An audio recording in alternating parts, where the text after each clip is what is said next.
this world has been connected. And now darkness within darkness awaits you. In the end, every heart returns to the darkness whence it came.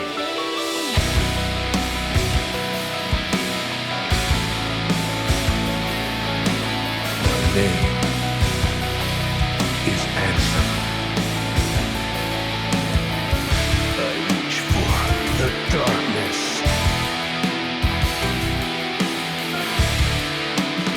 One who knows nothing can understand.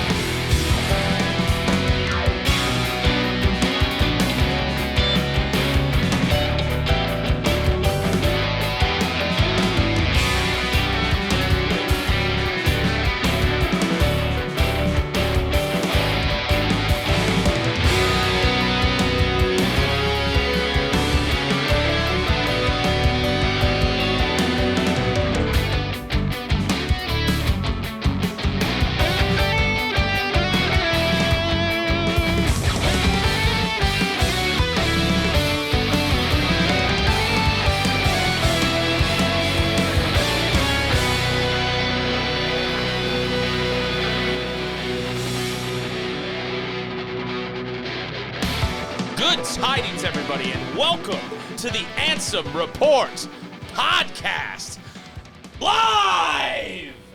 This is episode Who Cares of the longest running Kingdom Hearts podcast in the world. MDA award winning, by the way, and it is officially MDA season. Go out there, make your votes. You have till tomorrow, I believe. My name is Mike. With me, as always, is my brother, Jason. Hello, Jason. Shit, Jason, they couldn't hear you. Say yo again. Yeah. Now they can hear you. All right, yeah, big win, big win. All right, so today we have a very special episode. We are part of the Road to Reconnect, hashtag Road to Reconnect. We are going to be interviewing two very wonderful, lovely people who are friends of ours, who may be MDA award nominees themselves. Yo. And maybe performing Friday night live at Reconnect as two members of the Foretellers, the new band made specifically for this event. Ladies We're and gonna gentlemen, figure out who's who, like Ladies who's and the gentlemen. said, who's ragu. that's true. We maybe we'll ask them about that. Please welcome to the show, Fabio the Iguana and Brandonglovich. Welcome, gentlemen. Hi. Fabio looks a lot like Fabio's Charles seeming like Barkley. he's like a real like pundit right now. That's terrible. No way, dude. No way he did a Charles Barkley impression. I asked him not to. That was I like a asked him- solid 8. That was like a solid 8 out of 10. Yeah. I asked him not to do a Charles Barkley impression, and he did it anyway. Anyway, welcome, gentlemen. Thank you for joining the show. We're real excited to talk to you. It is Reconnect season. It's MDA season. For maybe people who don't know either of you very well, which if you've seen our show and you don't know Fabio, that's pretty crazy because you just listened to a theme song that he composed for us. But why don't you guys tell people who you are and what you do, where they can find you, and then we'll start talking about the Foretellers. Bobby, you want me to go first? You want to go first? I'll go first. Okay. I am Fabio the Iguana, also known as Shane Plunkett. I go by either. You may call me either.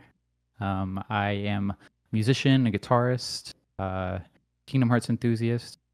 Been part of the community for a few years now, and going to be playing guitar in the Foretellers at Reconnect. Yeah.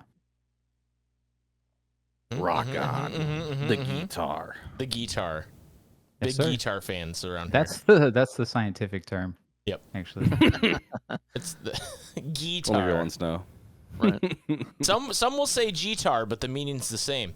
Anyway, Brandon, why don't you go ahead and introduce yourself? Right. Hey guys, my name's brandonglovich. Primarily can't speak. Twitch streamer. Can find me pretty much anywhere with just my name. The most doxable person on Twitch. I'll be the vocalist and rhythm guitar for the Foretellers. Right. All right. Guitar. Guitar, if you will. My bad. I Rhythm literally just listened guitar. to dissertation Scala, on that. My bad. Scala, Edkayam, you can pronounce it all a lot of different ways. Okay, so gentlemen, let's talk Foretellers to start here. There's a lot we could talk about with you guys, but we're going to start with the Foretellers. Where did this kind of idea of doing a Kingdom Hearts related band for Reconnect come from? Kind of walk us through it here. Sure. It started at last Reconnect, like in person. After seeing Uprising and Chad's performances, I went up to both of them on, I think, Saturday and pitched the idea. Obviously, Chad wasn't able to make this Reconnect, but in person, talk about Uprising. He was about it immediately. So we've been sitting on the idea for pretty much the whole year until Reconnect 2 got announced. I slid into the guys' DMs immediately. I'm like, this feels a little too large scale to wait. We need to talk about this. So the idea was I wanted to put on a show that was similar in vein to shows that I would do live locally. There's a lot of like introverts, in the Kingdom Hearts space. A lot of people who probably haven't been to shows or definitely not local shows like with that kind of energy. So I wanted to kind of bring that, show people what that's like. Love it. Oh yeah. Yeah.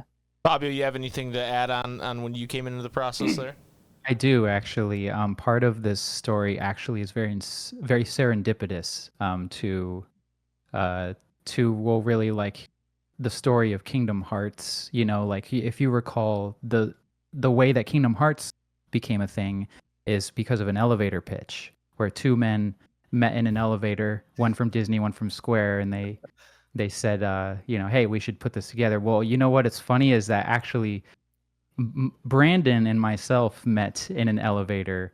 I was blasted drunk because it was 2 a.m. And I was just like, I had just put out the Oathkeeper EP, so I had my little slips of pages. I was like, oh, like to promote that EP. I was handing them out to people. So I saw Brandon. I was like, hey, check this out. I'm like a musician. I did Kingdom Hearts covers, and he was like, oh yeah, I'm a musician too. And so that's actually how we met. The very first time was in an elevator at Reconnect, and then when he came to me, it was obvious from there, what was gonna happen. That's true. I'm happy you brought that up. I almost forgot. We shared an Uber back from karaoke that night. Both of us that's pretty sure we're out of right. our minds. You're absolutely right. We did. Yeah. It was me. I think it was Kim, my buddy Dom. I think there were a couple others, but yeah, we were talking about music like that whole time. Like we were both pretty drunk, but that kind of stuck with me. Fabio was the after Reconnect got announced, Fabio was the first person I reached out to. That I kind of held on to that conversation. I knew that he had to be involved, and that was kind of a thing too with my mindset in making the band is I wanted everyone on stage kind of representing like different corners of the like the Reconnect community, essentially. Like Fabio, for example, I thought he was a great representation of the Spike community. You guys had a big presence last time, so I thought that was important. Uprising's a really good showcase of like a different pocket of the music sector. Comics ends up representing the Rando crew. I don't know what I am. I think we got a good mix up there. Streamer, yeah. Who I am. We're pulling from these from different corners of the community, of the Reconnect adjacent community. It's not necessarily that they're like we're just pulling anybody. I mean, we did ask some people from outside the Reconnect circle, but I feel like it's kind of interesting that we were able to keep it mostly in house. That most of the people that are going to be with us were actually there last year, so that part is really, I think. Yeah, you said last year, and I know you mean last Reconnect, but I do that all the time. Thank you. Where I'm like, last year we did, because we've been working on our MDA. Believe it or not, we do script the things we say on the stage. I've had a lot of people say to me, you guys just go up there and wing it, right? I go, wow, I'm glad that it seems that way. We have that aura, I guess. But when talking for better about or worse. I've been like, well, last year we did this. I'm like, oh shit, not last year, last time, But, so you guys talked a little bit about who's in the band, but let's really spotlight him here. Who else is joining you guys in this endeavor? Yeah, so besides the two of us, we got Uprising Grand on keys. If you were at Reconnect last time, you should probably know who Uprising was. He played that amazing piano performance. We got Crazy Comics on the drums. And we got Cartridge on MIDI keys, sharing MIDI keys and bass duties with Fabio. If you want to talk about Cartridge, you know him way better than I do. Yeah. Cartridge deserves a huge shout out because he kind of came in a little bit later in the game, where we were kind of originally I was going to play bass and we were going to try to find a guitarist, or rather we had Chad music. He was going to play guitar, but then he couldn't make it, so we had to find a new guitarist. And I wanted to play bass because I like playing bass. It's more fun for me personally. But we couldn't really find a guitarist that really fit the bill of what we were looking for. And so it kind of became a thing where it's like, okay, well, let's shift. Maybe I do guitar and we find a bassist. And so Cartridge is a good buddy of mine who I've been collaborating with in the community for a couple of years now. We met through March Caprice. And he is an incredible VGM cover arranger and just general musician. He's mostly a keys player, but he's also picked up bass recently over the years, and he's also has a very good ear for bass and bass lines. So I hit him up and I said, like, hey, would you be willing to kind of stick your neck out for us a little bit here and us figure out bass stuff together, and also you do some keys stuff to help kind of support Uprising, because Uprising is a little bit more piano. I'm getting a little bit in the weeds here, but that's Uprising okay. That's what we're here for. Yeah. Cartridge will be more like Brandon said, MIDI keys, which may include like synthesizer stuff or say strings, things like that. You never know. Who's to say what might show up in out of his keyboard? But there you go. He really came in clutch, because without him, I don't know if we would have been able to pull off the arrangements that we're trying to do, because he was kind of able to come in as like a jack of all trades and fill in things roles that needed to be filled or things. So he was able to elevate things that like take ideas to the next level that we wouldn't have been able to do otherwise without him. So he's a big part. Not that everyone else isn't a big part, but I want to give a shout out to him because he's coming in late and he's doing a lot for the band. So he's also a very talented individual. So shout outs to him. But of course, the rest of the band is awesome. I'm like Uprising in particular, I'm like really excited to play with because of his performance last year. I remember talking to him and just like kind of fanboying a little bit. So I was like, dude, you are just so good, and like you just like vibe is cool. Like it's good vibes. I'm really excited. Are you? With the... No, go ahead, Brandon. Go ahead. My question was stupid, so go ahead. I was gonna say with comics too, like he was. I think it was the second to last piece before Cartridge, but I was struggling to find a drummer for this. Turns out there's no drummers in the Kingdom Hearts space, which is, a common issue in the first place. Drummers are hard to come by, and finding drummers who actually know how to drum are even harder. I don't know what I was talking about. It had nothing to do with the band, but I was streaming one day and he was in the chat, and it just randomly came up that he was giving like a private drum lesson that day. Eyebrows raised. I'm like, oh, hold on, I'm gonna slide into your DMs real quick right now. Pause stream. We need stop a drummer, everything, please. Yeah, that was pretty sweet. That's awesome. What I was gonna ask is, are you, because Uprising is in the band, are you guys nervous that I'm going to accidentally interrupt your performance right in the middle, like I did to Uprising last time? Because I would be worried about that. What happened? I mean, people didn't realize what happened, but we basically were told something and he got up and bowed, and to me, I was like, oh, that means he's done. And then I went, all right, so we're gonna. Yeah, we weren't told like exactly how it was gonna work, and it was different from the first time he had played, where he played like 2 or 3 songs, got off. So it was like we were set up for failure, but then it ended up being really funny. So yeah, and people thought it was part of the bit because apparently that's how we come off with how we do things. So they were like, man, that was really funny when you guys did the thing where you on purpose interrupted him. I was like, yeah, that's what happened. That's definitely. So I'll try not to jump up on stage when you guys are playing. I might have PTSD from it, and we'll see though if I try to interrupt Uprising. I mean, if you gotta come on stage and do a bit of a stage dive, like that's. Oh, okay. Yeah, maybe. Oh shit. Well, that's how I'll play it off. Is I'll be like, oh, I'm not here to interrupt anybody. I'm here to stage dive, and then I'll break my neck, and then we'll be good.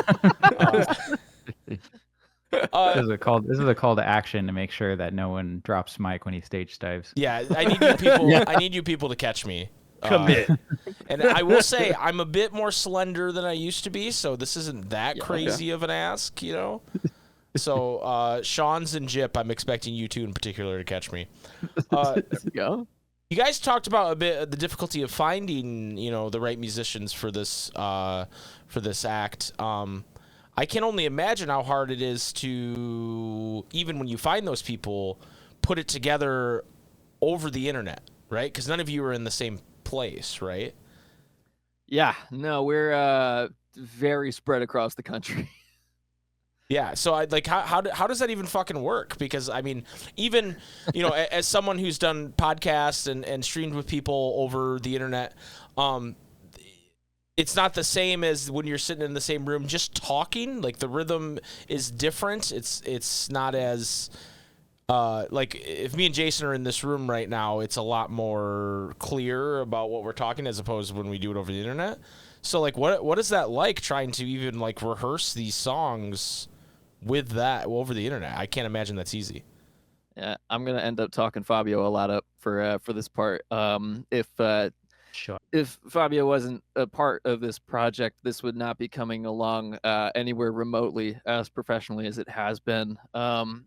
The idea was that I pitched to everyone was for all of us to kind of record our parts from home and kind of stitch them together in like a recording software so we could kind of sample what we're going to sound like live. And next Thursday, the day prior, we have an 8-hour rehearsal where we're going to be together for the first time ever in the same room running through the set.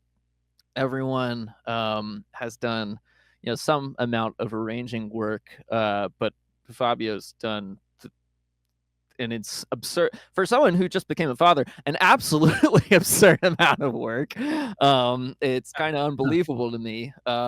It all came together really well. Admittedly, we didn't do perfectly with all of us getting our recorded parts in. I think I was probably the most guilty of that. But with the arrangements that were brought to the table and like just programmed, I can't speak for everyone, but at least for me, it's made it really easy to practice. I feel super locked in on like 99% of the set right now. The rest will come next Thursday. Yeah, we had a lot of talented hands on deck to make that a lot easier than it should have had any right to be. I will say that I appreciate all that you have to say in that regard, but from my perspective, it's been a lot of like figuring it out as I go, or we are all figuring it out as we go, where like originally the way we were trying to approach it was a certain way, and then we ended up working through it like a different way, and different songs had different processes. Like different songs had different people who were kind of taking lead on certain parts, and then towards the end, I like as far as like the actual arrangements, I would kind of help sort of bring them to life in a way that made sense for everyone, where people could listen to them and be like, okay, I understand the vision of how this is going to sound, where my part's going to fit in there. And then, we kind of like work together to either produce sheet music or guitar tabs or what have you, so that you can read your parts along to what is actually in the demo. And then we played around with recording our own parts so that, when we go to practice, when we have these demos, we're actually practicing to each other. You know what I mean? We're not practicing to MIDI necessarily. We're practicing to each other, playing the takes of each other playing with each other. So it all kind of it feeds into each other and makes it feel like we're actually practicing against the other people that we're going to be practicing with in the room. That's the idea. I'm like, what my approach with that whole strategy was to try to get us as close to feeling like we're all playing together as possible without actually able to be in the room. And I think we've had like varying degrees of success with that. But I think at the end of the day, like kind of what you're saying, Brandon, like it at the end of the day, we were able to figure it out to make it work. Each song needed kind of different things, and each song kind of has like certain songs are more difficult for certain people than others. So it's like I think that it would be like you're probably going to get a different answer from each person about like how they feel about the arranging and the recording process or whatever. But as far as my role in it, there was like a lot of back end of like, I mean, this is stuff that I'm like used to doing anyway. So it wasn't, Brandon says like, oh, it was a lot of work. And I guess like maybe it was a lot of work, but for me, this is something that I'm used to doing. So like it did go maybe a little bit quicker than like it would have for someone who doesn't usually do this very often. So that's why I was like comfortable kind of going in that role with it, But, So yeah. I guess you guys haven't. What you said definitely prepared you guys to do this, but you guys have not played together one time. No. No. So on Thursday, the day before your performance, yes, you have an 8-hour rehearsal, but you guys have not. You walk into that room and you're going to play together for the first time. Isn't that scary? That sounds scary to me. It is. Yeah, I is. think it's a little nerve-wracking, but I think I have a lot of confidence in the hands we have on deck. And for what it's worth, I think I came up with a pretty good idea of how to structure the rehearsal in a way that will start us off a little easy, give everyone some confidence and breathing room that okay, this works, and then we'll dive into the harder things and kind of got a good little spread of how to keep everyone feeling good and make it as productive as possible. Feeling pretty confident about it. Okay. Yeah, I Trying to, feel like like, if you have. Oh, sorry, go ahead. No, I was just gonna add, like, I'm just feel like we try to anticipate what the unknowns are gonna be, like, and try to anticipate where the problem parts are going to be, and try to just prepare the stuff we know that's within our control, and then kind of just like let Jesus take the wheel from there, Yeah. That idea of like actually hearing what they sound like and putting that together, I think is a really cool idea. I remember in middle school, I did like the solo and ensemble stuff where like I was playing trumpet and some people, my teacher had asked me to do it with these two girls because they really were nervous, but they wanted to do it. And because I had done really well the year before, they were like, if we do it with somebody who's done it before, then we'll do it. So I was like, yeah, sure. I'll go ahead and I'll do it. But we never had time to like sit down and do it together. We had only ever practiced separately. Right. And I was really confident. It was like a really easy piece. And so I was really confident with it. And we had gone through it a little bit, but it's just like a nerves thing. Right. So knowing like if they would have known how I was going to I was more of like the leading part. I think it would have been able to help them a lot. So I think that idea is really cool, and being able to really kind of already understand like maybe where somebody is likely to drag a little bit or that type of thing. I think is a really cool idea. Honestly, it sounds really fun. Yeah, that and was that a way you big can thing. practice without fucking over the other person. You're like, oh fuck, I fucked this part up. Like you can just kind of pull it back, noodle away again, That's That really was cool. a big thing this like past week or two. I did like a check-in with everyone individually. I'm like, all right, how are we all feeling, where our heads at? More importantly, I need to know what everyone's super confident with and the opposite, so I can figure out how to best structure this for all of us. And to that, and into what you were saying, like I think if we didn't have that, like that was the big idea coming into this. I'm like, this is only going to work if we know what we're all playing in advance. Otherwise, there's not that much point in trying, because we're going to get there the day before and spend the entire time just seeing what we're doing. We're not really going to get through the set. With this kind of structure, I was kind of confident with that going into, because that's kind of like a big part of how I've handled like local bands, like just playing with my friends. Like we'd always just record ourselves playing at home, send videos back and forth over whatever app, get in person together, and it'd usually be pretty smooth, and we just kind of bang it out right away. So I'm like not anticipating it to be as easy because these songs are a lot more detailed. But I think it's gonna go smoother than most of the guys are anticipating. Awesome. I feel like video game music Yeah. specifically is probably a lot harder to like arrange, right? Like it's not like normal music. I'm like There's having to do the random. Yeah. Yeah. So a lot real of random quick, key parts. real quick before we continue, just to catch everybody up, because I know we had some raiders come in from Sid's raid there. We were talking with Brandon and Charles Barkley here about the Foretellers, the band that is going to play Friday night at Reconnect, and how they kind of put it together and challenges and things like that. Let's talk about songs. I know you guys don't want to spoil a lot of what you're playing, and for good reason, but there are two songs that you gotta play, right? And that's Simple and Clean and Sanctuary, right? Those are like the two. You could argue some Simple and Cage Street Clean intro to be stuff. Simple and Clean, Ray of Hope, Simple and Clean Orchestra, Simple and Clean Taylor's version, Oh, Hey, Taylor's Simple version. and Clean My favorite one. Brandon's version. We're playing all of Yo. them. So so you guys are just playing Sanctuary and Simple and Clean. Got it. Okay, Just those, Yeah. yeah. That's the entire set. that's the entire Yeah. set. with those songs in particular, I'm glad you brought that up because this is something I was excited to share. I've been sitting on this information for a while with all the songs in the set. Kind of harken back to one of those first questions you asked with the idea of the show and wanting to put on something more similar to what I would do in person. Is we all these songs, like you guys can think of it as like Reconnect versions, I guess, if we want to spin off the Taylor's version. They all have a bit of I think it's fair to say they all have a bit of a rock spin to them. We have a pretty high energy show. The Simple and Clean rendition is going to be my version of the song, and Sanctuary is Fabio's version of the song. Oh, so like yeah. Fabio's version that he released last Reconnect. Is that correct? Yeah.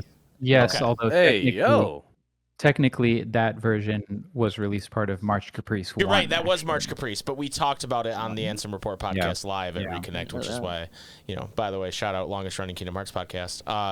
So MDA award winning, by the way. NBA award winning, by the way. Do you like that we say MDA award winning? Because Yeah. Million Dreams Awards award winning podcast. No, it's so funny. I ATM love it. machine.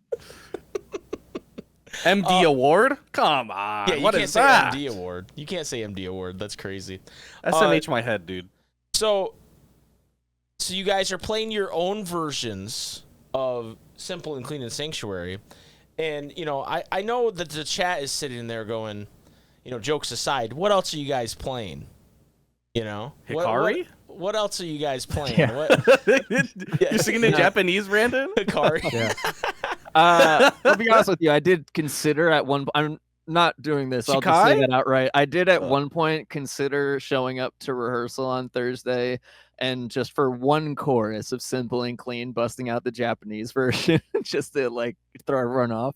That might be That'd be fun. cool. That might be fire, honestly. You should think about that. I'll sit back on it for a little bit. Yeah. That might be good. That might be good. Learn another Maybe language you in invite 7 Jason days. on stage to sing it in Japanese. There we go. Yeah. there you go. we Now we're talking. Well, Yeah, get easy. all the enunciations right. Known Japanese speaker, Jason. So, da yo ne. About the set list, I'll say this: Brandon and I have agreed that we're not going to reveal any details about the set list. It's all going to remain a secret as far as Cheeky which songs we're playing. bastards. But Cheeky. I will say that the arranging for the concert, for the set, has been very collaborative and very we have done a lot of the work kind of from the ground up. So like the Simple and Clean and Sanctuary being our versions, they are our versions, but they're also Reconnect interpretations of our versions. And then the other songs that we're playing in the set are also like Reconnect versions of them that we have kind of cooked up from scratch together in different like forms of collaboration. So it's not that we're just going to go up there and play music from Kingdom Hearts and it's going to be verbatim and you're just going to hear it like just one to one and we're, thank you, goodbye, good night. Like it's going to be a lot of really, really special interpretations of pretty much every single song that you're going to hear. A lot of work has been put into making the arrangements very unique and very special. I love that. Oh yeah, one of one type shit.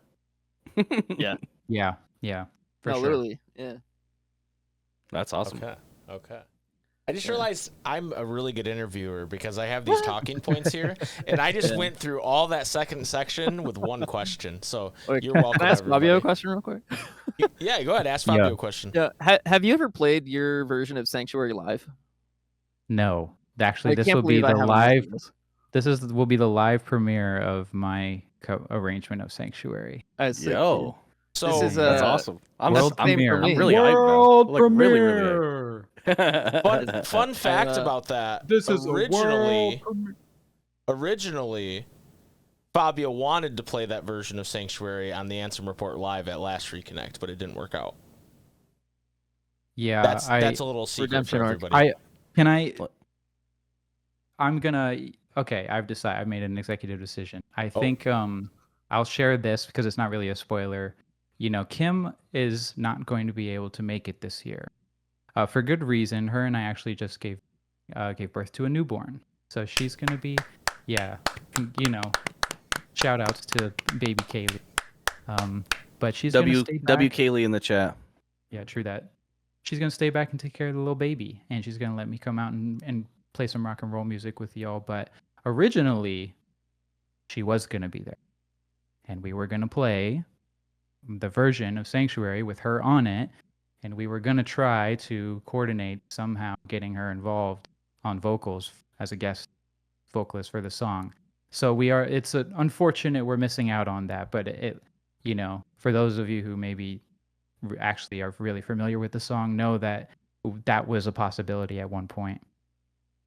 Well, I mean, Kim. being a parent, a little more important, I think. Yeah, I don't think there's any. We're all sad Kim's not going to be there because we wanted to see and hang out with Kim, but got to take care of the baby. That makes sense to me. Yeah. She's been very, very gracious to sort of allow me to go on this little quest of mine to go play music for everyone and do that with the baby at home. But she's been really supportive, and they're going to be watching on the couch on Twitch while we're playing. So should be big shout outs to Kim. Let's give another round of applause. Everybody, here. hearts in the chat for Kim now. I'll be taking roll call. Yeah, if you didn't put a heart in the chat, Jason's gonna find you at Reconnect. Yeah, and you don't want yeah. that. There's something I want to say that kind of maybe will set Brandon off to kind of talk about something, but something about the music again. Just want to say that the music that you're going to hear, you should expect to hear it as like this is going to be a rock concert. You know what I mean? The form that these songs are taking are going to be high energy, and so I don't know, Brandon, if you want to talk more about that, the intention of the show musically. Because I think that's important to highlight. I mean, pretty much what I said earlier, but I agree. It's kind of the whole point of the show. So doubling down's a good idea. It's like Did you already say this? I'm sorry. No, you're good. Oh, okay. I talked about it a little bit. I just really wanted to put on like the kind of like local show that you would just see like like your basement garage type band, and just like you just go to have a good time and move, which is a big thing. I want to see you guys like getting involved, like come up to the stage, like sing where appropriate, like I don't know, push each other around. So you're saying, I don't know. You're saying you don't want people just sitting in seats. You want people up and moving. You want during the breakdown of Sanctuary, you want a wall of death, is what you're telling me. That is absolutely what I'm saying. Yeah. Let's get a fucking hardcore dancing where we're just like throwing punches and kicks and we're here to start the party with us. Kick off Reconnect the way it's supposed to be, Love it. See, there will be seating, for folks who want to sit and who need to sit, but I think we're going to try to move some space in front of the stage to encourage people to stand and kind of treat it like a rock show. you know. Yeah. Mr. Yeah, Scott does a great respectful point. of It's the not bad at the projector's space. Yeah. Not near any expensive shit or even inexpensive shit. That's So- not ours. Be disrespectful to your surroundings, but not around the equipment, please. Yeah. I don't know if you yell that into the Gotta mic if turn it goes it as hard as if you just say it, but you know, Yeah. we can. Yeah. Yeah, during the process of like picking out the set, I think was through the entire process of like start to finish of putting this band together. I think that was my biggest moment of pushback against everyone who. I think at first the idea of the concert was it was easy to sell, but I don't think everyone grasped it right away. Where it's like, no, guys, we're trying to like put on a rock show with this. There was a lot of conversation, and albeit like very great points and good conversation about like what songs to include. And I can't talk about this too much without getting into spoiler territory. But there were a lot of tracks thrown out there that were good ideas. Like picking out one or two of them would have worked, but picking out too many, so that would become too different. I can't talk about this too much. We're getting into Right. We're trying to like, it's not just picking songs that are like the popular songs from Kingdom Hearts. You needed a good intersection of like songs that people know, but also songs that will fit into a larger thread, like a larger sort of arc of songs that fit together for a show, like both thematically and musically and stuff. And also songs that are going to be fun for people to listen to. So there's like, Yeah. we chose the songs that we did, pretty carefully. And I would say like the process that we used to choose that was pretty democratic, actually. Yeah. I think everyone kind of got something that they wanted out of what we're doing, Awesome. I'll be honest. I know some of the tracks you guys are playing, and I think people are going to be very excited. Without spoiling anything, I think people are going to be very excited on Friday night. Sanctuary, Simple and Clean, Hikari, all that good, I definitely did just do the call, by the way, on accident. I did not mean to do that. Cinema. It's gonna be cinema, guys. So, I think this is really great that you guys are doing this. I think it's going to be really cool to kick off, kind of reconnect with this this big rock show, right? By people from the community. It's not like they brought like a band in that had nothing to do with any of this. You guys are all people that are from the community and are coming together to make music and entertain people, and I can't think of anything that's more Kingdom Hearts in my head than that, man. So I'm really excited for you guys. I think this is going to be super duper awesome, and I'll be I don't know if I'll be in the front row. I'm kind of tall. I think that's kind of rude if I'm in the front row, but I'll be there. I'll throw some bows. I'll protect the projector from people going too hard, but I'll be there hanging out. I kind of want to switch gears a little bit, and then we can come back and talk more about the band if you guys want. But both of you guys are nominated for MDAs this year, so let's give it up for both these guys for their nominations. And I wanna voting's still open. I, as the host of the MDAs, the co-host of the MDAs, am not allowed to show any partial. I can't tell you guys to go vote for one of these two, but what I can do is give you each some time to talk about your submission and maybe tell people why they should vote for right you now. or and so I'd love for you guys to take some time and do that for us. Tag, you're it. Bobby, you want to go? Oh, me? Okay. All right. So I got nominated in the gameplay challenge category, which it feels very fitting. At first, I was when I can give a little bit of story here. When we got notified that we got nominated, like email went out. I was hanging out with the Radiant Gardeners and Sahara Infinity, and we were streaming with the Gardeners, and guys in the chat. It's like, all you during this on stream, all you check your emails after the stream. So we all look, and the three of them were all super excited, and I'm looking at my email. I'm like, am I allowed to curse on here? Yeah, I'm looking at this. I'm like, motherfucker. I'm in the category I nominated the people right next to me for.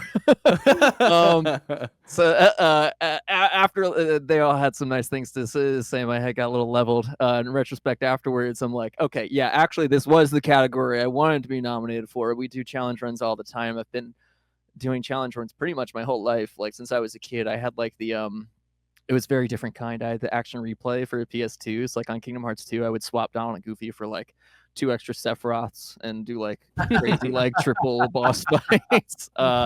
It's like it feels That's pretty hilarious. fitting. Yeah, thank you. The challenge we got nominated for was playing Kingdom Hearts 2 mapless, textureless. Like the whole game was just like black void, and you had to like get around by memory. That's insane. Thank you. Yeah. There's been a couple people who have done it with like the rando. Personally, I feel like that makes it a little easier because you're like speeding through just looking for chests, and you can like go back and forth. I was the first person to do it vanilla, like full game start to finish. So it felt pretty good. You did the whole thing? You finished it? Oh yeah, I did the full game. Like there's a Holy whole crap. highlight on YouTube and everything. That's it. Yeah. I didn't catch. I like saw a bunch of it, but I didn't catch the very end. So like when you're getting like knocked back by like Xemnas, like you're just having to like fly like into the void and try and find a like a building somewhere. Well, it's funny because with a mod like that, you don't really know like what parts are going to be easier, what parts are going to be more difficult. That one there was a lot of muscle memory with that was pretty much the whole run, but with the Xemnas fight, the buildings were actually, if I remember correctly, I want to say that was one of the easier parts. Just because the reaction. I didn't have a death count. I should have had a got lost count. Any room that was like maze type, like the hallways in Radiant Garden, the woods in Twilight Town, the tram common in Twilight Town was a bitch. Pride Lands was a little annoying. So those rooms are huge. Right. Yeah, we did successfully do the whole game. It was really fun. I've been in the DMs of the guy who made the mod more than once asking for a KH1 version. Oh yeah, nice. Yeah. I feel like that one will be even harder because it's like it more would be in the verticality. hippo room forever, dude. You'll be stuck trying to jump over the hippos forever. The hippo room? Oh shit. My first thought was Monstro, in the race without the map. Oh my god, Monstro's also Monstro. bad. Yeah, the hippo That's room like- is a that's- good call out though. That's spooky as shit with no textures. You're like trying to find the like table to even fight the trick master. Like Yeah. it might not even be there. He might have hit it down into the floor and you're just jumping into the void. Yeah. I'd like to see regular Pat defend KH1 after that, okay? Yeah. There's no coming back from that Pat. What is KH1 without its map, dude? You know what I mean? Like, Yeah, it's true. I want to find out. Exactly. Like you just the level design, you just took like the best part of the game out. Now you're cooked. Now it's just a terrible game. Oh. Yeah, don't show me mapless recoded. Then Oh no. yeah, it's all over. It's I was all like, over. I'm seeing red.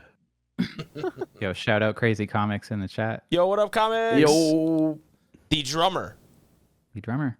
for the Foretellers, which we didn't ask this. I'll interrupt before Fabio can talk about his submission. Who's which Foreteller? Oh yeah. Have you guys talked about this? Whoa. No, is that's this a good question. I don't know. is this spoiler territory, or are we? Spoilers as in As for far as Kingdom I know, Hearts yeah. or for your band? You want to give us our foretellers right now? You guys can decide. Oh, you want us to pick it? I don't know. Wait, We haven't talked about this now. I already have my outfit, so please pick the right one. Well, you're okay. Who would you want to be? That's what I got to think about. Who would Fabio want to be? Fabio would probably want to be the unicorn boy. What's his name? That's a good guess. That's a good guess. Ira. Ira.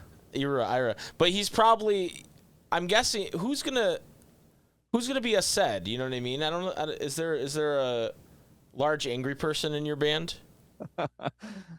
I did write an album called "Honestly, I'm Just Angry." that was So really are exciting. you the bear man? You're a said. The angry Could be bear grinning. man. So that means. Well, hold on though. I don't know. I don't know that I should be the one to pick this. I'm feeling a lot of Yeah. pressure on this right now. Like Jay wants Fabio's probably goulash. on Yeah, the he's low. probably goulash. Ragu, as Tara calls him. As Fucking we goulash. call him. Ragu. Fucking Gula, the motherfucking Gula's a bitch. Okay. Don't all talk right, to me all about right, Gula. all right. Fabio, tell us about your MDA submission that you're nominated for. Thanks for bailing me out. Yeah, you're welcome. So I have been nominated in the music category for a cover of Dearly Beloved that I did earlier this year for March Caprice 5.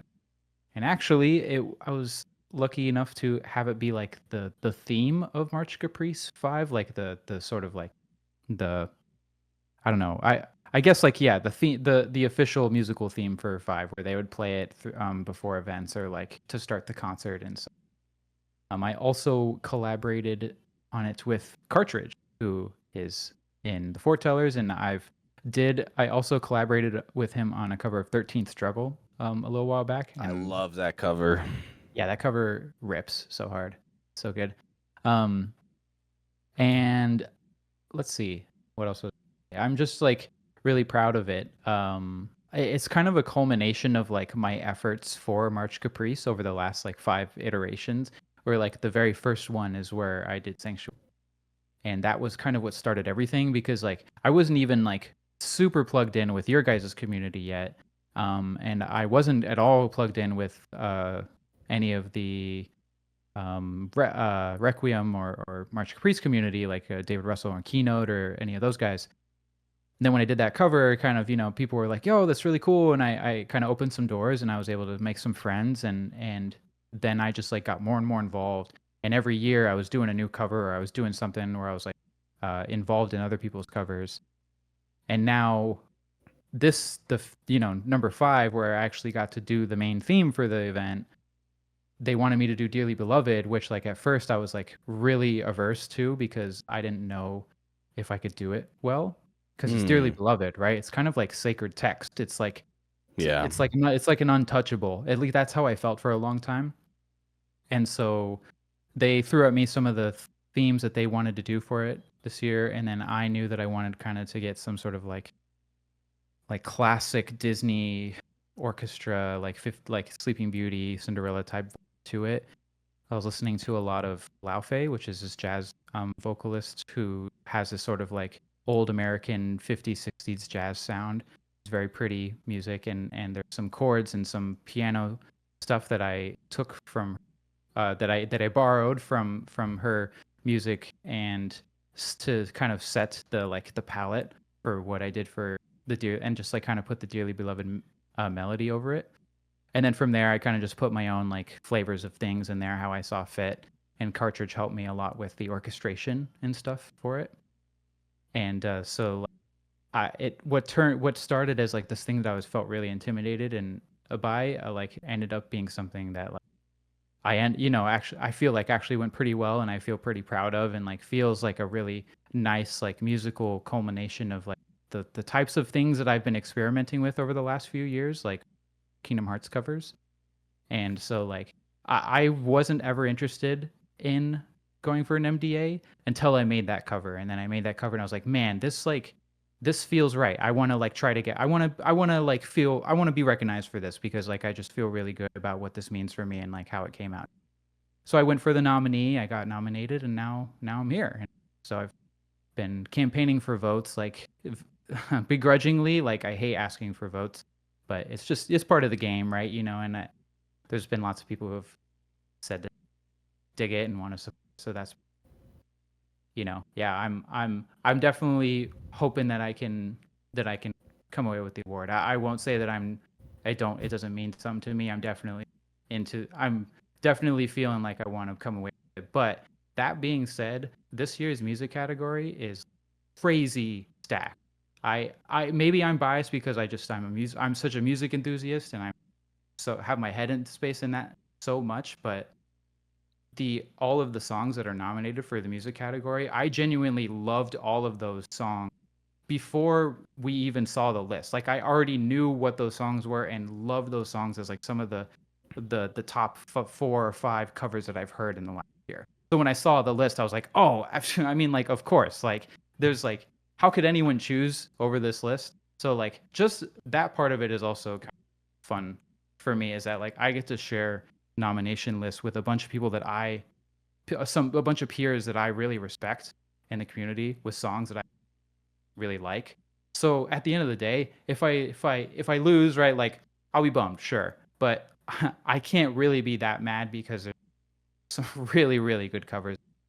So at the end of the day, it's like kind of still a W for me. I get to see some friends come away. Right. I don't. So I'm like really really excited for the MDAs because of. It's like every year there's no wrong answers, but especially this year there's no wrong answers. Yeah. Well, and to your point too, band member Uprising Grand is nominated himself. So. I know, right? I messaged him immediately and I was like, "Yo, like excited," because it's like we both got in, right? Like we're both representing, and then he was like, "Yeah, like excited," and then I was like, "May the best man win." We have a lot of MDA music representation on stage. I feel like that speaks to the quality of the people we got performing. Yeah, for sure. Not for nothing, pretty excited about that. Yeah, dude. For sure, absolutely. Right? Fabio, I have to ask you a question about your Dearly Beloved and Me cover that I've never asked you, even though we hang out quite often, and I could have just asked you as your friend. You got to save these things for content, you know? Right? Like... I gotta save our friendship. Mike and for I content. don't talk unless it's on stream. You know, and that's actually true. I hate Jason. So obviously, March Caprice 5, the theme was time. And that's why your cover begins with a ticking clock, almost in a metronome style way. Was that that time signature's crazy? The first time I heard it, I thought Chrono Trigger and the opening to Chrono Trigger. Was that an inspiration for you in that song, or is that just my Chrono brain? Yeah. Unfortunately, there's no Chrono influence in this idea. I'm sorry to say. But that's a good pull, though. Takes another L. This is crazy. Yeah, sorry. Hey, not that I crazy. don't already not that I don't respect, Matsuda. But no, it wasn't a consideration. They came to me and said like, we want to do this like Mary is that her name, Mary Blair, the artist who would do all the illustrations for old Disney films and stuff like that in their artwork. That style of like that era of movies. And then, of course, the Cinderella clock tower theme, which, I mean, the clock is in Kingdom Hearts 0.2 or I guess in Birth by Sleep. So it's like, I was like, okay, well, if I do like a clock theme, then that easily gets me to 120 BPM. Like, I don't even have to think about it. I just like can automatically be in 120 BPM, and it's not like I'm not doing I'm not being lazy by keeping it at 120. It's like, I actually have a narrative reason to do it. Yeah, you have an excuse. And I now that I've asked that question, I want to go back to something you kind of said about the MDAs and campaigning for votes, or however you put it. I think a lot of times as a society, we're very scared to say like, "Hey, we want something." Like we don't want to seem like we want something too much, And so I commend you for being like, hey, no, I want to win this. Like because I think when Jay and I were nominated, I think I kind of was like, yeah, I mean, we don't expect to win, or like I did a lot of that, and it's like hard to like put yourself over other people that you also respect, right? Right. Like, yeah. And that's not to say that like there weren't other podcasts that I thought should win or fully respect when we won that. But, I commend you for having that attitude on it because, I think it's important to go, hey, you know what? No, I want to be recognized for this. I want to win this. And it's funny is that like, okay, so because maybe I'm just like internalizing this thing that I've been seeing where like, okay, so for example, like Kendrick Lamar, right? Like he had a really good year and he kind of like his attitude on his new album was like, no, I'm the greatest. Like, I'm not gonna like argue with you about it. I just am the greatest, right? Like, that's just how I feel about myself. I just want to be great. And then, okay, might laugh, but like Timothy Chalamet, and like when he won an award recently, he came up on stage and he was like, no, I want to be one of the greats. Like, people don't talk like this usually, but like, no, like I am doing this for the love of the craft. I want to be good at it. I want to be known as one of the best at it. And I think like we should kind of what you're saying, like we should be okay talking about wanting to be good at something in, in a genuine, earnest type of way where you're not like selling out or being transactional about it. But if you're just like, no, like I'm proud of like the thing that I do, that I work really hard to be good at. And so if I'm going to put myself out there, I want to be recognized for it, and I want to be good. I want to be known as like great for the thing that I do, Yeah. And I think I think if you do that in a sort of like a polite and modest way, I think that's kind of cool. I don't know. Yeah. I want to mention Mrs. Guys is in the chat, and she said, just as background info, we strongly encourage nominees to campaign. When we were nominated, they told us not to talk about it. They said, you guys, shut up. We don't want to hear anything about how you guys want to win. Just be quiet. And so that was like, something that they did back then. So I'm glad their stance It was a changed gag on order. It. It was a gag order. I'm glad their stance has changed on it. Because, see, Bio knows. Bio Roxas understands. No, but I think it's awesome that you guys are both nominated. And I, again, as a co-host of this event, it would be wrong of me to tell people out there to go vote for you two specifically. But if you have not voted yet, you should go vote. What are you doing? What are you doing? Go vote. You have another day. You don't even have to like go anywhere. You just like do it online. I mean, you literally just click a link and click a few boxes and then boom. Yeah. And the nomination part's done too, because like nominating was a little more difficult because you had to like, hey, what are you nominating this person for? And get a link and all that stuff. This is just the vote. Pokemon Go to the polls. You know what I mean? Yeah. Sadly, Missing Link was canceled so I can't be like Missing Link. Here's the link to the polls. Missing a link. Here it is. Here's a missing link to the polls. Yeah, go vote, everybody, if you have not yet. We originally planned on doing a Ansem report where we talked about the different nominees and the different categories, but unfortunately, my life sucks and I didn't have time to do that. But we did have time to do this, so go out there and vote. Even if it's not for these guys, and I cannot give an official endorsement either way. Yeah, I when I voted, I got this thing in the mail. It's like, yo, I voted, like I voted for the MDAs. Everybody make sure you go vote for the MDAs. It was on 4th of July. That's why there's an American flag, okay? Yeah, he voted. And don't ask why there's 2 stickers on this same one, okay?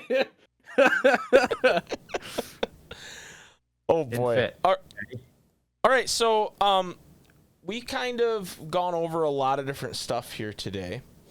What else do you guys want to talk about? Is there something we didn't talk about that you guys want to talk about? I mean, it could be anything, honestly. I don't care. I'm chilling, So, let's throw a topic out there. Me and Fabio just waiting to see what the other one says. I was waiting. I was like seeing what they're gonna do. Do you have anything on mind? Not particularly. I'm just like, okay. The gag order we've put on ourselves for the set list is killing me inside. I just like want so badly to like everyone to know what we're doing. Obviously, can I propose something to you guys then? Let me propose something to you guys.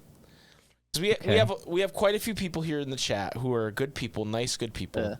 And they've all been on the nice list for the year, let's say that. And you know how like on Christmas Eve, you're like, can't we just open one present? Can't we just open one? And then we'll open the rest in the morning.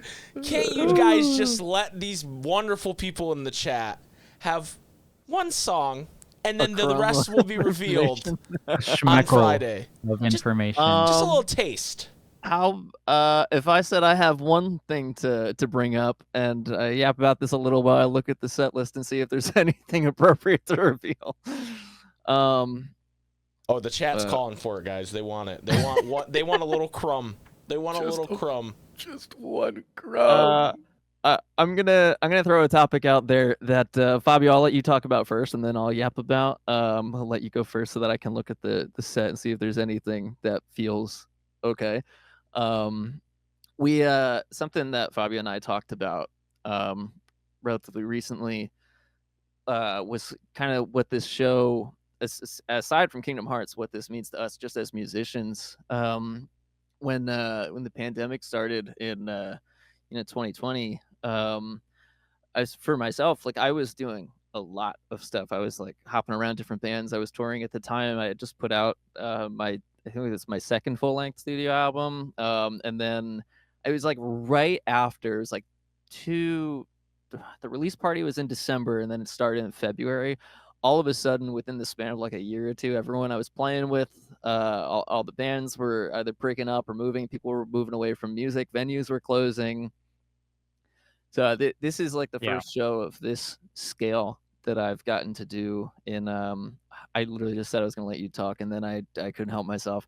Oh, I've got plenty to say Um, about it. So yeah. So this is the first show of this like scale and like playing with a full band that actually this might be my first offline live performance since then. So it just means like a lot That's awesome. to me. Fabio, if you want to go yeah, I'm in a similar boat to Brandon in that I have I was playing a lot before COVID, and then when COVID happened, it kind of displaced me and a lot of musicians who were focusing, whose careers kind of like needed some sort of live performance aspect. And that goes like that just includes a lot of like rock bands, a lot of jazz artists, a lot of uh hip hop artists even, and R&B artists who like, people have to tour and play live to get their music out there. You can't just do it on the internet, or at least back in 2019, 2020, you couldn't just put your music out on the internet. Nowadays, I think you can get away with that a little bit and just be online. But 5, 6 years ago, you had to play live. And so when COVID hit, it kind of just like it cut everyone off at the legs a little bit. So for me, like I kind of had to make a really huge shift, which some of the people that I'm really close with in the community kind of know, like my story of how I used to be in a band, and then like that I'm no longer playing with that band, mostly because of like COVID and the distance of like, I've had to move because of COVID. And so like I haven't gotten to play live in a long time. And this is also my first opportunity to play live in a really sort of like a really large aspect like this since probably before COVID. I've like done little things here and there, and jammed, and I've done a lot of stuff in my bedroom, arranging and stuff. But I haven't really gotten to play live and present my my music or music that I've like contributed to in a live setting like this, because there's a different energy to it. It's hard to explain for people who have not been a part of it, or have not, if you say like have not been to a live show before. Like music live has a different energy to it than music when you listen to it in headphones or whatever. And the same goes for performers. Like the energy, like what it does for you as like a musician and as a performer live is different than what it is when you're just recording into a machine or into a computer or whatever for a recording. So like this performance is like going to be really cool and really fun. But for Brandon and I, we've been able to kind of like find some extra personal like fulfillment out of it by like getting to use this as an opportunity to put ourselves out there for the first time as the musicians that we know ourselves to be, in a way that we haven't gotten to do in a long time. So that part is really, really fun, I think. And I don't know. I don't know. Something like a fruits of your labor kind of thing too, Yeah. right? Like you're putting in all this work all the time to like, either write new music or arrange new music or learn certain things or just like get better at like the performance aspect of it, right? Because like when you're recording, you have unlimited takes, right? Infinity takes, and so like being able to really nail it and then do it on stage, there's that elation and that just pure adrenaline that you get, and definitely is super rewarding, right? So Yeah. being able to get that fruits of your labor, I think is going to be super awesome for you guys. I'm really excited for you guys. Well, and I think I can speak for Brandon a little bit with this, and as well as myself. It's like we have gotten opportunities to show off a little bit of what we do to the community, but you can only go so far with that because, like I said, that is not our whole identity. Part of our identity, the two of us, is being rock artists in a live setting with that energy, that different setting, that different energy. And we haven't gotten to demonstrate that to the community. That's the only part of our identity that we haven't gotten to show people yet. We've gotten to show other parts of ourselves so far, but we finally get a chance to show this other part of ourselves that not a lot of people have gotten to see yet. So I think it's really cool. I'm like really excited for that aspect of it. Hell yeah. Yeah, hit the nail on the head with that one. Absolutely. I'm gonna let Brandon take over because tell you what, I'll be honest with you. I gotta go change a poopy diaper real quick. So Godspeed, Live Spider-Man. poopy diaper here on I'll the be right Ansem back. Report. Godspeed. Yeah, so during that, Fabio and I DM'd a little bit, debating on what to give. Fabio had one idea. And it was a title of a song, and I clapped back with not the title of a song, but I think something a little more interesting. So that was a very safe pitch, and I think it was a song that everyone will kind of expect anyway. I will say, kind of again, harken back to one of the conversations we had earlier. There's a lot of music in Kingdom Hearts, a lot of music that a lot of people really like, really love, and it's gonna be it's a really hard task to put together, one concert set worth of music that, checks all the boxes. So to that end, I'm not going to tell you any of the songs in it, but there is a medley during the set where there'll be a number of songs back to back. Ooh. Okay. So I'm guessing that it is going to be a Yoko Shimomura medley of all the songs from Street Fighter 2. That's my guess. Because That's a good guess. That makes the most sense to me.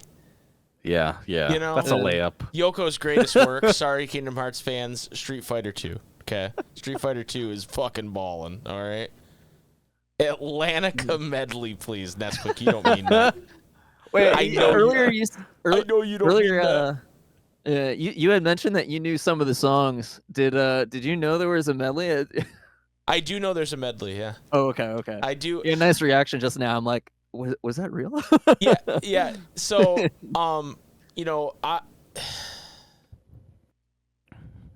No, I'm not going to say that. Yeah. Basically, I get, because I end up writing a lot of things for this, and so Fabio asked me some advice on some bits you guys are going to do, and so I'm aware of the medley because of that. Yeah. For what it's worth, I can say this vaguely so no one will catch on to that. I think you're going to enjoy it more than you might think. Okay. Okay. All right. I mean, okay. Now you put me in a corner where it's like I don't hate this medley. For the record, I don't hate this medley or this the medley that this is based on. I don't hate it. I think it'll be fun. So okay, sweet. Yeah. There, Fabio in particular put in a lot of work on this, and hopefully that speaks to the level of quality that's going to come out of it. Yeah. I mean, leave it there. Yeah. No, I think it will. I think you guys. I think this is going to be really cool, and I'm a big fan of live music in general. I know Jason is. I know a lot of people in our community are. It's not going to be a feat medley, Nesquik. Nice try. Nesquik, you should change your Twitch name to Show Feet Guy. I think that would just work for you. Just Feet Guy.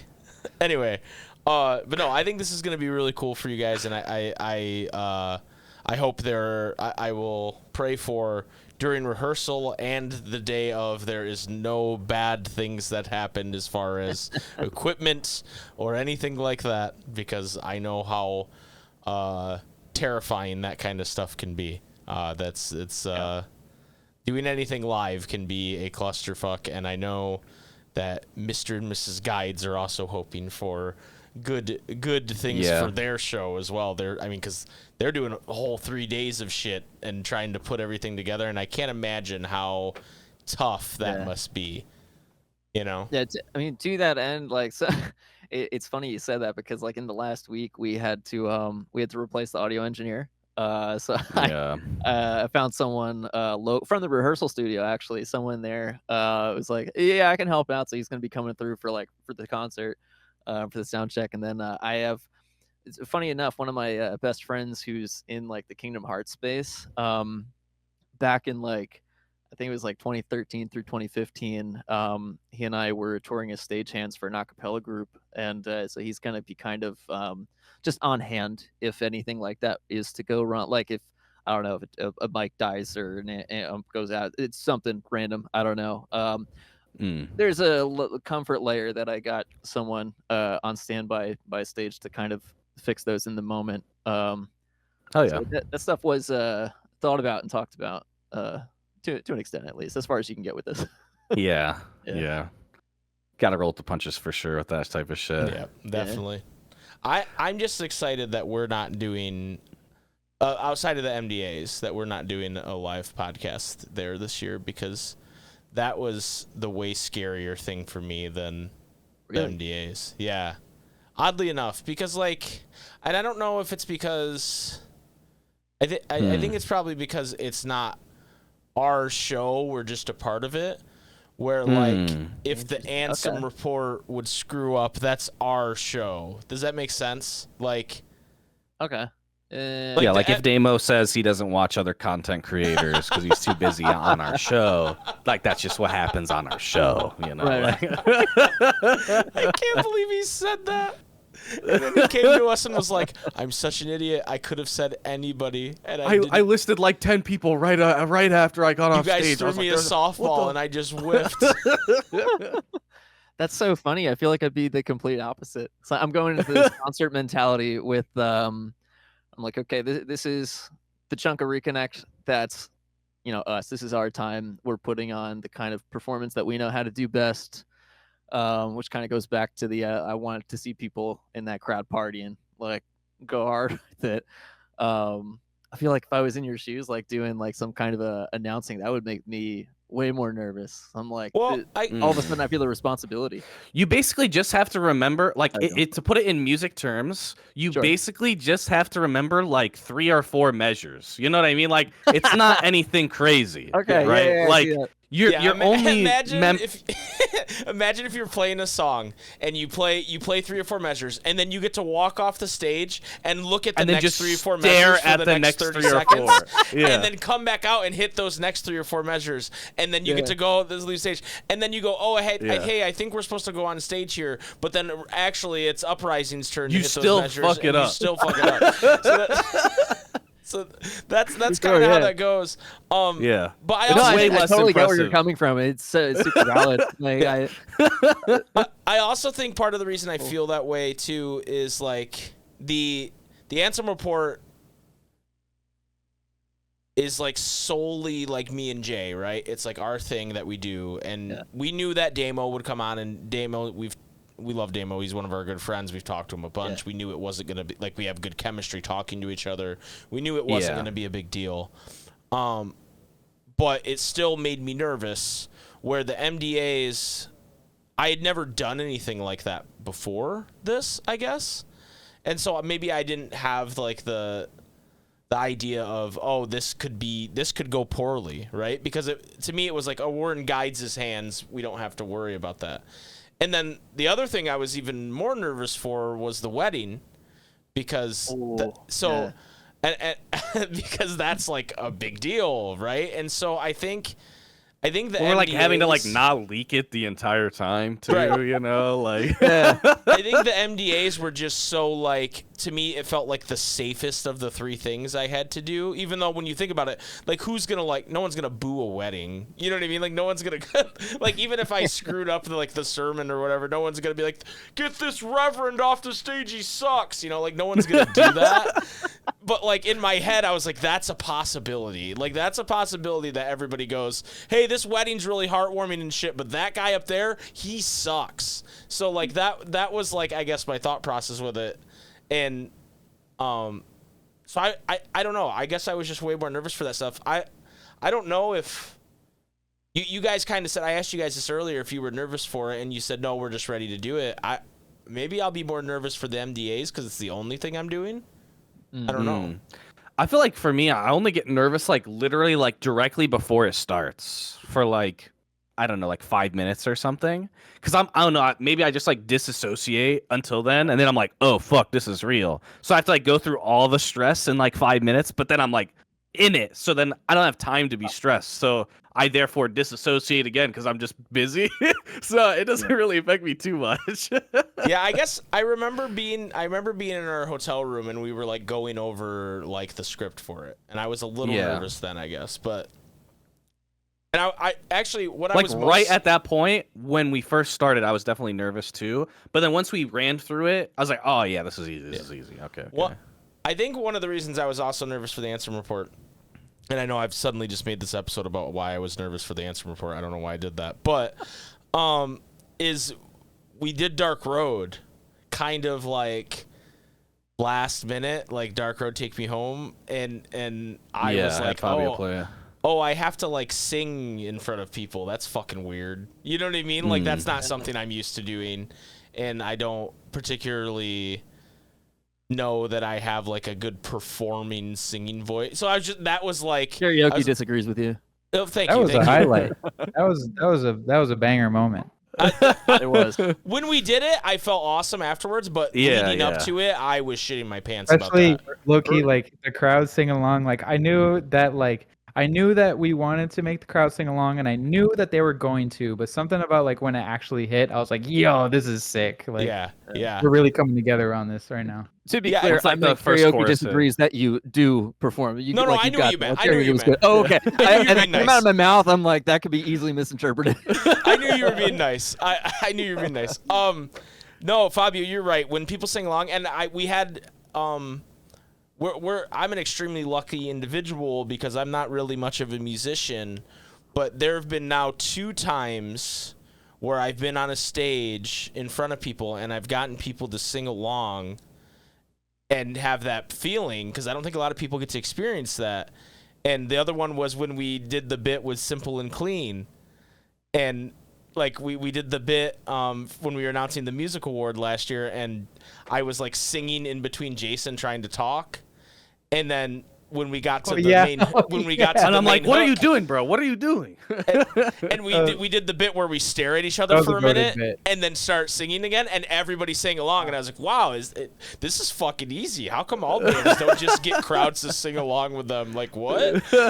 Like, so I think I've definitely been spoiled in that regard, because I don't think a lot of non-musicians get to have that experience, and it's really cool, you know. Yeah. But anyway, enough about me. Jason, what do you want to talk about? Your show. I mean, It is my show. one that's true. thing I'm really excited about is just like whenever it's like whenever you go to see like a good movie or like any live music, you get that like inspiring feeling, right? Where you're just like, man, like I want to do cool shit too, and like that was so fucking awesome. Like I'm excited for that, and also just like I've been to concerts, you know, a ton with Mike. And a bunch of Mike's friends that I've known for like fucking 10, 15 years as well. So I know them pretty decently too. But like to be with the homies, like the gang, the crew, the squad, or like the orbit, as Mrs. Guides would say. Yeah. That's going to be crazy. Like being in where you like know like most of the crowd is going to be a different ass experience, I feel like. And I feel like also for you guys, it's going to be really different too, right? Because it's like, Yeah. you know, Yeah. you have people you know in the crowd when you play live, but like, Yeah. you know, like most of the people in the crowd, like that's going to be so fucking cool. I'm What's, really, like- really excited. I think what's really exciting for me about this concert is that like a show, the show that we're doing where we're like playing all the Kingdom Hearts only music, right? Like, or music that's that goes in Kingdom Hearts game, and that we get to do in all these really unique ways. Like, there's really no other place like that would be more perfect than Reconnect for this type of show. So like, not only do we get to play for like our friends and stuff, but we get to play like this specific set of music for this specific set of games for this very specific set of like fan base and community. Like, the vibes are just going to be off the charts. You know what I mean? Like, it's just There's going like to be that so comfort much blanket fun. from it too, right? Like, Yeah, it's just going to be so if you much fuck up, like no one's going to be fucking booing you or whatever, right? Like if there's Right, if there's some fuck ups or whatever, I like might boo you guys. and I think that's the thing that made me not super nervous for the MDAs or whatever as well, where it's like, yeah, if I fuck up, who cares, bro? Like it's the crew. Like if Yeah, they it's laugh at me for fucking up, it's kind of funny too. So like whatever, you know, like we'll talk about it in the VC chat later, type shit. You know, like I didn't whatever. consider that from the audience perspective. Like everyone knowing it, you're so right. That's going to be a crazy experience for Yeah. everyone. Like you look to your left, you look to your right, like you know everybody around you basically. Like that's gonna be crazy. totally. Yeah. Yeah. And then when Fabio invites me up to sing a Time King song in the middle of the set, that will go pretty hard too. Super excited Oh my god, they're about playing that. Lean Cuisine. What the fuck? Lean Cuisine. We're playing Lean Cuisine as the encore. Yeah, I can't No. wait, dude. I can't wait. That would be awesome. I would pop harder for you guys doing Lean Cuisine than any Kingdom Hearts song you could do. I just want to say. I will, in between one of the songs, I'll play a Time King riff and just for you, and I'll look at you. I'll just play like seconds of it just for Yes. you, and you'll know it's for you. Oh, I can't wait. I can't wait, dude. I'm gonna look at everybody around me and go, he played that for me. He played that for me. I'm gonna get everybody all Mountain. That was Thunder Mountain. There you go. Oh man, you guys. All right. So, what else do we got? What else do we want to talk about with this? Is there anything? I think we've covered a ton of it, but I wanted to give you guys a platform to kind of talk about this whole thing because I think it's I think anybody who's watched this is going to see that concert and be even more impressed with what you guys do here. So, what are we thinking? Does chat have any predictions Great. for set list? Does chat have any predictions for set list or any questions for these two individuals? Or questions? Yeah. But Yeah, I missed the that. What did you reveal? I don't even. I let them know that there's a medley. Nothing about Not it. what it There's was, one but happening. And Wait, then there's a I medley? spoiled that it is a Street Fighter 2 Yoko Shimomura medley. Yeah. Guile's theme. But it's Got just that one. Guile's theme over and over. Just I'm gonna go to the bathroom All real right, quick, we got a but- question Medley. from I'll be Nathan. right back. Nathan wants to know, and we'll ask Brandon when he comes back. But Fabio, what's a musical inspiration for you? I'm gonna make this. I have a really easy answer to this question. Kingdom Hearts, and I'm not even joking. Like, one of the first things when I was very, very young, like I played Kingdom Hearts 1 when I was really young, and that was like one of the first times where music for anything really, really grabbed me in a way that like made me think about music in a larger sense. Where I was like, oh man, I think like the music is really good in this game. Like, why am I paying attention to this? Like, what about it is like so interesting? Like, it grabbed me just as much as the actual gameplay did. So that's what I'm gonna say, is that like Kingdom Hearts music got me kind of started a little bit on my path to being a musician. Awesome. Welcome in, yeah. Raiders from Royal Aqua Stream. Hello. Thank you, Aqua. You guys are in the middle of the Ansem Report podcast live, where we are interviewing Brandon and Charles Barkley about their band, the Foretellers, which will be playing live on Friday of Reconnect at 8:30 p.m. Mountain Time, which I didn't think was a time that It's existed. a fake time zone. That's a fake time, bro. It seems like a fake time zone to me, but it will be live on Twitch, from my understanding. Is that correct? Yes. Yes. Yeah, this will be The concert also will be. And we're also we're taking questions from the chat for these two individuals because they're very, very interesting guys. Two very interesting guys that we have on this chat here. Don't ask me anything. I'm not interesting. Brandon, me the neither. question that was asked was, what's your musical inspiration? Okay, so I can't say Kingdom Hearts now. I gotcha. Yeah, I mean, it would be so, this like band of music I got wrapped around my arm. That's simple and clean. It's the melody of the chorus. Oh, nice. Yeah. Dang, Fabio with the stolen valor. That's fire. There, honestly. Yeah, Hey, dude, Yeah, where's your tattoo, Dang. Charles? Let me think here. Well, my answers today versus growing up getting into it are pretty different, but I guess we'll go with that one. With the music that got me like listening to music and like into it, just as an enjoyer was today it would be like dad rock, I guess, but back then it was like grunge and post grunge. When I was younger, I was a big fan of Nirvana. Seether's still one of my favorite bands today. 3 Days Grace and Saint Asonia, huge. And then like playing music was a completely opposite thing. It was more of a singer-songwriter type vibe. I really like Edwin McCain. Then bands like Matchbox 20 and the Goo Goo Dolls were big for me when I was a kid. It's like on a lot of my recorded music. You'll hear even like with like my tracks today that are a little harder, like usually you'll hear in the background like either an acoustic guitar, or sometimes I like to slip in a saxophone if I can, to kind of like bridging that gap between them. Today I'm all over the place. As of the past few months, listening to a lot of pop punk out of nowhere, which is a little out of pocket for me. A lot of Mayday Parade and like State Champs, but Awesome. yeah. Brandon, I have a question for you actually. Yeah. I need to help settle a debate here. Okay. Are you familiar with the band Chevelle? Oh, yeah, a little bit. I know like their hits. Is Chevelle butt rock?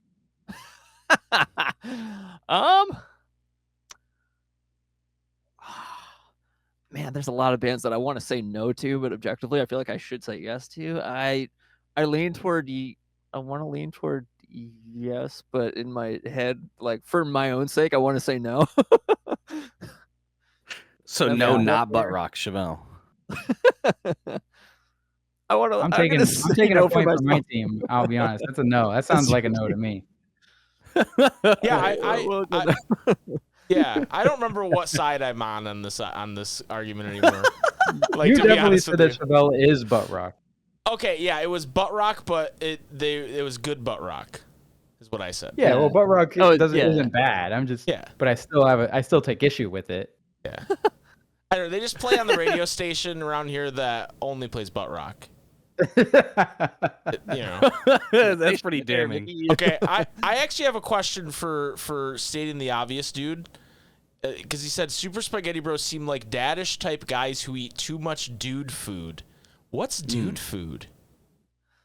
Yeah, what is that like? What, like burgers? Yeah, what's or some shit like? What's dude food?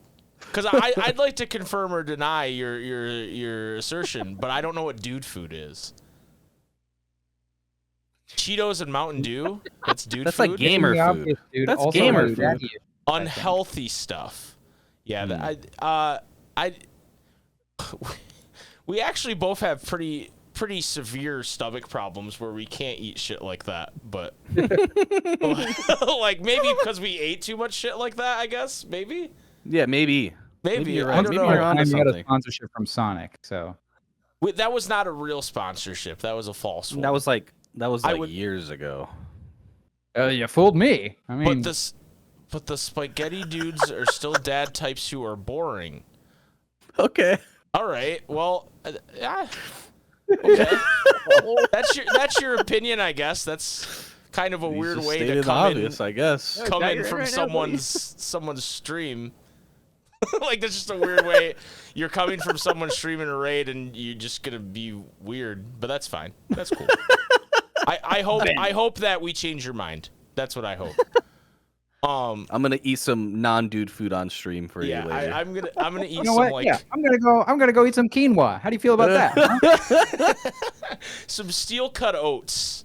You know, that's what I'm gonna eat. You just said right we're in the front of type you. to have had sex, I guess. Damn. Okay. Nice. I'll take it. Anyway, I was gonna ask something, and then I got completely distracted by Fabio's question. Oh, Sean's asked you guys if you're both singing at this concert, or is it just Brandon? I don't think I'll be singing. Yeah, I think that's a fair question to ask. As of right this second, the plan is just me. We'll see how rehearsal goes. I have some thoughts in my head that I haven't admittedly shared with anyone yet. 'Cause I want everyone to be comfortable in rehearsal and to get through everything we have to get through first. Before adding, yeah. Realistically, probably just me, but we'll see how that goes. Okay. Does anybody in the chat have any questions for these guys? Anybody else?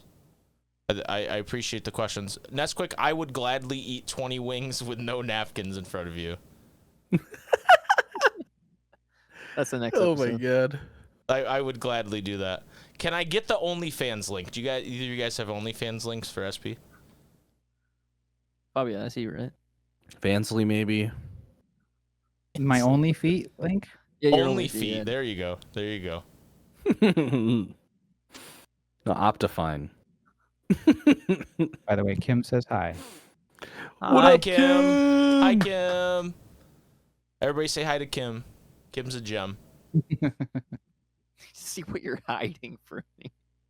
You just bring the grippers out on stage when we go on. Ooh, okay. Yeah. You just have some slides waiting in like your place.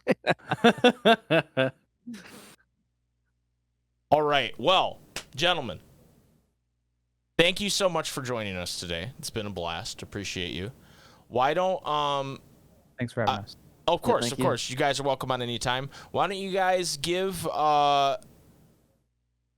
these guys here in chat where they can find you if they want to check out more of your stuff, and obviously we're gonna check out the concert on next Friday, a week from yesterday. So, Yep. Brandon, why don't you start off?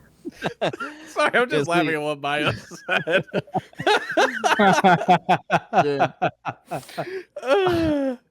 You can find me at brandonglovich on I'd say the main platforms are Twitch and YouTube. If you want to hear my music, you can find me on Spotify, also under Brandon Glovich and Wasting Moonlight. That was another album I wrote. And then just all the regular socials, same name, Twitter, Instagram, TikTok, Blue Sky, all that good stuff. We'll probably be posting a bunch of the concert things after post Reconnect. Oh, You guys gotta watch the live stream, but if you're I not just there- thought of a question I wanted to ask you guys. I remember what it was. yeah. So to say we're past Reconnect and this concert goes really well, like it's going to, is there a thought of releasing some recordings of this music? Of you guys doing this? Wow, that's a good question.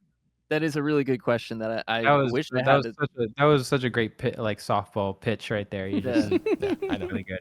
I'm good at what I do. Thank you. But But I'm not eating dad food, of course. Or, right. No, dude food. Sorry, not dad food. Dad food's Dude food, different. Yeah. Right. There's nothing set in stone because that, admittedly, that would be really hard to pull off. The conversations come up a few times if it is a possibility if like we come up with a way to make it happen. I'd really love to. I'm gonna be bringing that up again, probably on Thursday and then like Monday or Tuesday after Reconnect to see if we can make it happen. I wouldn't get expectations up for it.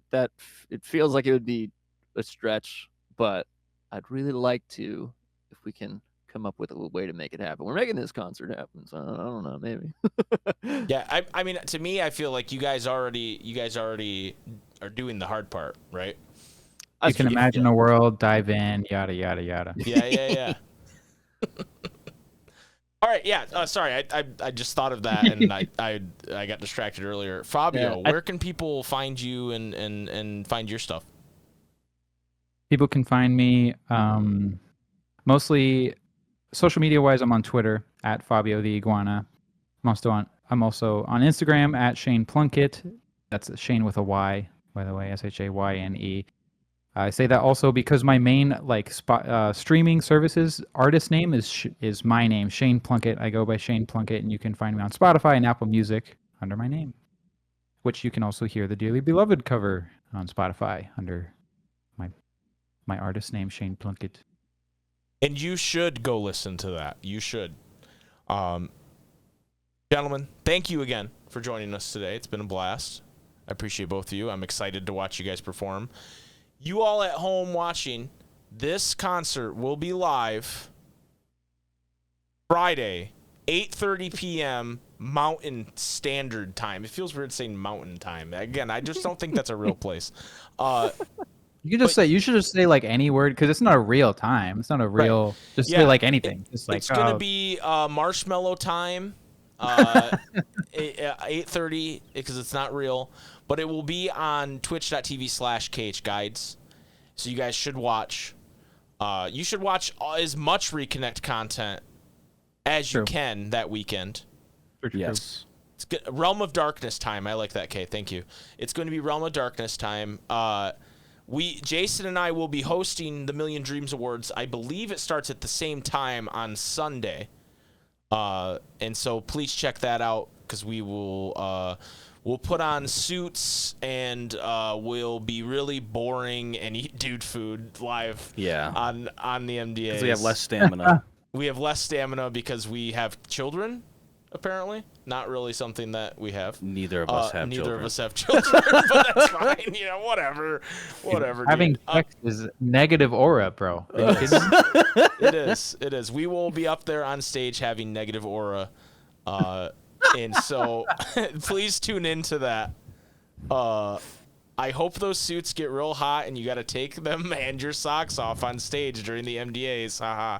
We'll see, Nesquik. We'll see what happens. It's supposed to be pretty hot in Denver that weekend, I think. But, yes, please check these guys out. And also, if you have not voted for your MDA award winners in each category, please go do that today or tomorrow. That's the last day you can do it. And get those votes in. Vote for who you think deserves the award. And then that way, someone will win it live. Help me.